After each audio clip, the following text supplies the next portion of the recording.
ఈమె పేరు నారమ్మ అనమాట. అయితే చాలా అంటే చాలా మంచి వ్యక్తి. ఇదిగో హాయ్ చెప్పాక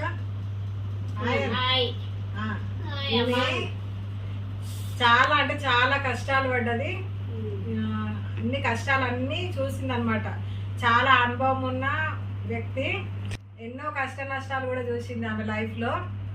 అయితే ఆమె చెవులకు పెట్టుకున్న కమ్మలు ఉన్నాయి చూసారా, బాగా అబ్జర్వ్ చేయండి. ఇదిగో చెవులు సాగిపోయినా కానీ ఆ కమ్మలు కూడా అట్లనే ఉన్నాయి.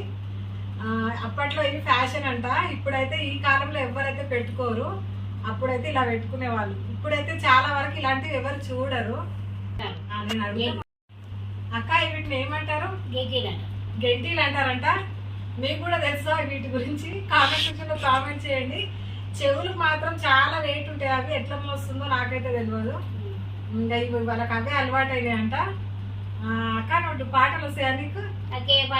ఒకటే పాట. మరి నీకు ఏంటి వచ్చేది? డాన్స్ వస్తుందా? నాకు డాన్స్ కథలేమని చెప్తావా? కథలు రావు. అంటే ఏమి రావా? నువ్వు అప్పట్లో చాలా అన్ని చెప్తుంటేవి కదా, ఇప్పుడేమైనా మర్చిపోయా. నీకు బాగా ఫోన్ అలవాటు అయిపోయిందండి. ఇప్పుడు కాలంలో ఫోన్స్ బాగా అలవాటు అయినాయి, అందుకే కథలు పాటలు అన్ని మర్చిపోయింది. ఇప్పుడు టచ్ ఫోన్ ఈ అక్క దగ్గర కూడా టచ్ ఫోన్ ఉంది. అందుకే చూసారా ఫ్రెండ్స్, ఈ బామ్మ దగ్గర కూడా స్మార్ట్ ఫోన్ ఉంది.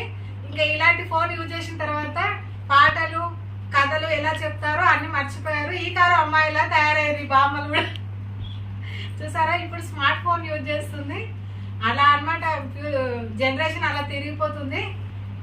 ఇంకా అప్పటివి నేర్చుకోవాలని అనలేదు, ఇప్పుడు వీళ్ళు నేర్చుకుంటున్నారు కొత్తగా. మీకేమనిపిస్తుంది బామ్మ తర్వాత?